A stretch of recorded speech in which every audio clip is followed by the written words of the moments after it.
মধ্যরাতে পাকিস্তানে ভারতের সার্জিক্যাল স্ট্রাইক, অপারেশন সিঁদুরে নিকেশ একাধিক জঙ্গি। এবার সিঁদুরের বদলা নিতে ভারতীয় সেনার অপারেশন সিঁদুর। গুড়িয়ে দেওয়া হলো পাকিস্তানের একের পর এক জঙ্গি ঘাঁটি। মাঝরাতে ক্ষেপণাস্ত্র ছুড়ে ভারত আঘাত হেনেছে বলে দাবি করা হচ্ছে। প্রত্যাঘাত ভারতে নিয়ন্ত্রণ রেখা পেরিয়ে পাকিস্তানে বড়সড় আঘাত হানল ভারতীয় সেনাবাহিনী। মঙ্গলবার মধ্যরাতে পাকিস্তান এবং পাক অধিকৃত কাশ্মীরে একাধিক জঙ্গি ঘাঁটিতে সুনির্দিষ্ট হামলা চালিয়েছে ভারত। সেনাবাহিনীর তরফে এই অভিযানের কথা এক্স হ্যান্ডেলে ঘোষণা করা হয়েছে। পহেলগাঁওয়ে জঙ্গি হামলার বদলা নিতে এই পদক্ষেপ, এমনটাই মনে করছে বিশেষজ্ঞ মহল।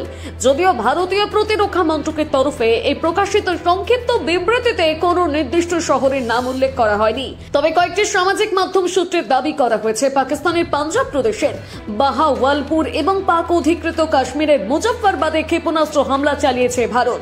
সংবাদ সংস্থার সূত্রে খবর, বুধবার ভোর রাতে ভারতীয় সেনাবাহিনী, নৌসেনা ও বায়ুসেনার যৌথ পরিকল্পনায় পাকিস্তান ও পাক অধিকৃত কাশ্মীরে অপারেশন সিঁদুর স্ট্রাইক চালিয়েছে।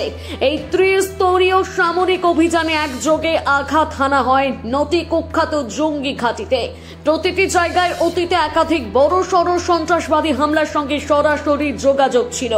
প্রতিরক্ষা মন্ত্রকের বিবৃতিতে স্পষ্ট করে জানানো হয়েছে, পাকিস্তান এবং পাক অধিকৃত জম্মু কাশ্মীরে মোট 9টি জঙ্গি পরিকাঠামোকে লক্ষ্য করে এই প্রিসিশন স্ট্রাইক চালানো হয়েছে। বিবৃতিতে আরো বলা হয়েছে যে সব জায়গা থেকে ভারতের সন্ত্রাসবাদী হামলার পরিকল্পনা করা হয়েছিল এবং নির্দেশ দেওয়া হয়েছিল সেখানেই ভারত আঘাত এনেছে। গুরুত্বপূর্ণভাবে প্রতিরক্ষা মন্ত্রক জানিয়েছে, আমাদের পদক্ষেপ সুনির্দিষ্ট, পরিমিত এবং অপ্ররোচনামূলক। পাকিস্তানি সেনাবাহিনীর কোনো পরিকাঠামোয় আঘাত হানা হয়নি।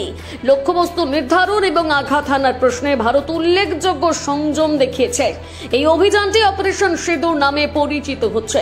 বুধবার এই প্রিসিশন স্ট্রাইক নিয়ে বিস্তারিত তথ্য প্রকাশ করা হবে বলে প্রতিরক্ষা মন্ত্রক সূত্রে খবর। ভারতীয় সেনাবাহিনীর এই হামলার পর প্রতিরক্ষা মন্ত্রী রাজনাথ সিং তার এক্স হ্যান্ডেলে লিখেছেন, ভারত মাতা কি জয়। এদিকে পাকিস্তানে ভারতের হামলার পরেই তৎপরতা দেখা গিয়েছে কূটনৈতিক মহলে। জানা গিয়েছে ভারতের জাতীয় নিরাপত্তা উপদেষ্টা অজিত ডোভাল এই বিষয়ে আমেরিকার উপদেষ্টা এবং রাষ্ট্র সচিব মার্কো রুবিওর সঙ্গে কথা বলবেন। পহেলগাঁওয়ে জঙ্গি হামলার পর থেকে নয়াদিল্লি স্পষ্ট বার্তা দিয়েছিল যে পাকিস্তান তার পছন্দের সময় এবং পছন্দের স্থানে জবাব পাবে।